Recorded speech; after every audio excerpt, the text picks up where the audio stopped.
สหพันธ์กรรมบาลกระทรวงเทคโนโลยีและการสื่อสารได้มีการจัดกองประชุมใหญ่ครั้งที่4ขึ้นเพื่อเป็นการสรุปตีราคาเวียกงานระยะที่ผ่านมาและพร้อมทางมีการวางทิศทางแผนการในต่อหน้าสหพันธ์กรรมบาลกระทรวงเทคโนโลยีและการสื่อสารครั้งที่4ได้จัดขึ้นในวันที่21มีนาคม2025โดยการเป็นประธานของสหายสุดใจพิมพ์ศรีประธานสหพันธ์กรรมบาลกระทรวงเทคโนโลยีและการสื่อสารเป็นเกียรติเข้าร่วมของสหายบัณฑิตศาสตราจารย์บัวเวียงคำวงศ์ดารา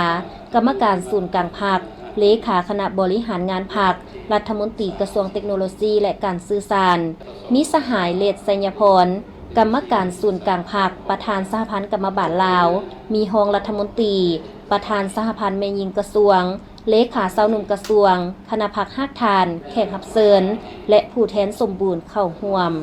กองประชุมครั้งนี้ได้รับฟังบทรายงานการเมืองทั้งสองภาคเพื่อสรุปตีราคาด้านดีด้านอ่อนข้อคงค้างและบทเรียนที่ถอดถอนได้ในการจัดตั้งปฏิบัติเวียกงานของสหพันธ์กรรมบาลกระทรวง5 ปีผ่านมาและทิศทางแผนการ5 ปีต่อหน้าบทสำรวจนำพารวมของคณะบริหารงานสหพันธ์กรรมบาลกระทรวงและแผนพัฒนาเวียกงานกรรมบาลใน5 ปีต่อหน้ากองประชุมเห็นดีเป็นเอกภาพรับพ้องเอาบทรายงานการเมืองทั้งสองภาคและแผนพัฒนาเวียกงานกรรมบาลใน5 ปีต่อหน้านับแต่ปี 2026 หา 2030 ซึ่งเป็นบาทเลี้ยวอันสำคัญ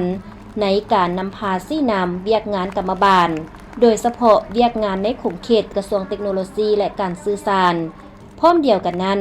ยังได้รับฮ้องเอาสหพันธ์กรรมบาลกระทรวงเทคโนโลยีและการสื่อสารเป็นสหพันธ์หาเป็นเจ้า4 ปีต่อเนื่องมอบถุงใสและเหรียญกรรมบาลให้กลุ่มกองร่วมหมู่มอบถุงใสให้บรรดาฮักทานและเหรียญกากรรมบาลให้คณะนำกระทรวง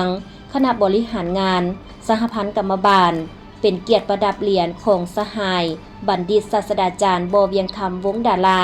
กรรมการศูนย์กลางพรรคเลขาคณะบริหารงานพรรครัฐมนตรีกระทรวงเทคโนโลยีและการสื่อสารจากนั้น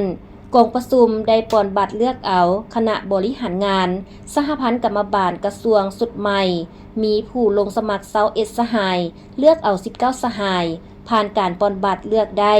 สหายสุดใจพิมพ์ศรีเป็นประธานสหายจันทวีพรเคลือบคำวอนสหายหัสดีพะลีคันสหายนางอานิโซนกิ่งสดาเป็นรองประธานสหายมังกรแก้วคำดีเป็นประธานกวดกาสหายประดาพรไสยโคตสหายเคียนทองแพงวงศาเป็นรองประธานกวดกาและอีก12 สหายเป็นคณะ